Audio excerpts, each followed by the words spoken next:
चीन रे तीव्र क्षमता लड़ई शक्ति वृद्धि पाई निजर सबुठारु विश्वस्त जनरल को जेल पठाइछंती चीन राष्ट्रपति शी जिनपिंग। चीन सेना पीपुल्स लिबरेशन आर्मी रो द्वितीय शक्तिशाली व्यक्ति तथा सेंट्रल मिलिटारी कमिशन रो उपाध्यक्ष जनरल झांग युक्सियांक विरोध में दुर्नीति तदंत आरंभ होइछि। झांग विरोध में आसी गुरुतर श्रृंखला भंग और आईन उल्लंघन अभियोग। झांग केवल जड़े अधिकारी नथिले बरं शी जिनपिंग अति विश्वस्त साथी थिले।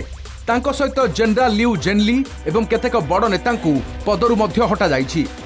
फलरे सेनार सर्वोच्च कमिशन एबे प्राय शून्य हो जाइछि।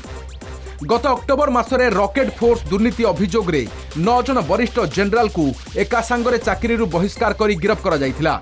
एही दुर्नीतिर तदंत मध्य आरंभ होइथिला। तेबे बेस किछि दिन हेला दुर्नीतिर तदंत रिपोर्ट आसीथिले मध्य निजर घनिष्ठ सहयोगी विरोध में जिनपिंग हठात कार्यानुष्ठान आलोड़न सृष्टि करिछि। चीन प्रतिरक्षा विभाग में बड़ धरणर दुर्नीति अभियोग आसीथिला। अस्त्रशस्त्र किणाबिका एवं नियुक्ति व्यापक दुर्नीतिर तदंत जारी रहिथिला। गत वर्ष अक्टोबर मासरे रॉकेट फोर्स दुर्नीति सामना को आसीथिला। रॉकेट बा मिसाइल भितरे इंधन बदल में पानी भर्ती करा जाइथिला बोली अभियोग आसीथिला। ए दुर्नीतिर तदंत पर 9 जन वरिष्ठ जनरल को चाकरी बहिष्कार करा जाइथिला। एही दुर्नीतिर तदंत रिपोर्ट आसीथिले मध्य अधिक कार्यानुष्ठान होई नथिला। तेबे अचानक जिनपिंग निज विश्वस्त सहयोगी विरोध में कार्यानुष्ठान नहीं सेना उपरे निज आधिपत्य देखाइछंती। सेना केवल तांको कथारे परिचालित हेउ राष्ट्रपति को चैलेंज करुवा कौनसी स्वर जेपरी चीन सेना रे न रहे सेथिपाई से संदेह बल रे थिबा वरिष्ठ जनरल मानकु हटाई चलीछंती।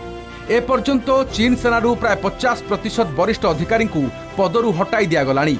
यह सेनार मनोबल भांगिबा सहित चीन सेनार दक्षता को प्रभावित करिछि।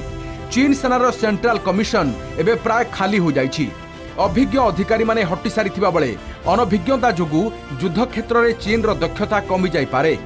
चीन सेनारे परिवर्तन ताइवान सीमा एवं भारत सहित लागि रहितिबा नियंत्रण रेखारे चीन रणनीति उपरे प्रभाव पकाई पारे।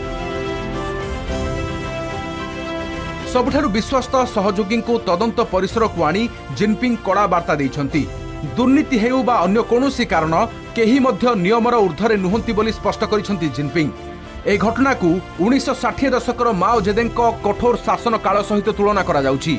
चीन एबे एक छत्रवादी शासन आड़कू आगेबारे लागिछि जेउठी प्रतिरक्षा मंत्री मध्य निज पदरे सुरक्षित नुहंती बोली जिनपिंग वार्ता देइछंती। Bureau report, Kalinga TV.